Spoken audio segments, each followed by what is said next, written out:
In 2020, I told people, I said COVID was a Trojan horse for the jab, for the vaccine, and the vaccine was a Trojan horse for transhumanism. I started saying that in 2020 because there was a lot of information that we had. So when I was going to DC, I called my family. I said, I'm going to DC. I don't know whether I'll make it back because I'm just not going to sit around and let people die. It had become such a burden because imagine that time you could just drive into any city.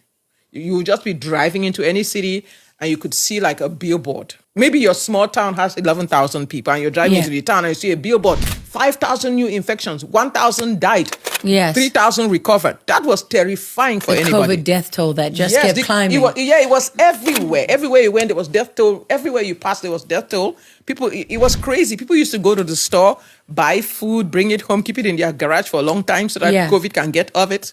And every day they were reporting more deaths, which is, of course, you could do that for any disease. Any disease, yes. But the way that they did it, and people just didn't know. And they weren't being honest because you said SARS-CoV-1, you referred to that study, with chloroquine, which showed, so they already knew from COVID-1 that chloroquines work. And what they didn't tell people, what they weren't honest about, was COVID-19 was the 19th iteration or SARS-CoV-1. And when you see that manipulation, it already indicates that it's done in a laboratory. I think the whole thing was about getting people to be maximally afraid. Which is why they didn't want any treatments. So that when they introduce the vaccine, the mRNA technology, let's not call it vaccine, the mRNA technology, everybody will take it.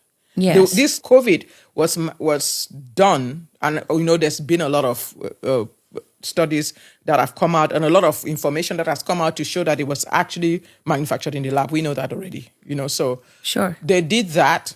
COVID was not a cause. COVID was actually supposed to be used. It was a Trojan horse for the mRNA technology. And if they created the mRNA technology and then they needed to do a disruptive event that will make people accept it.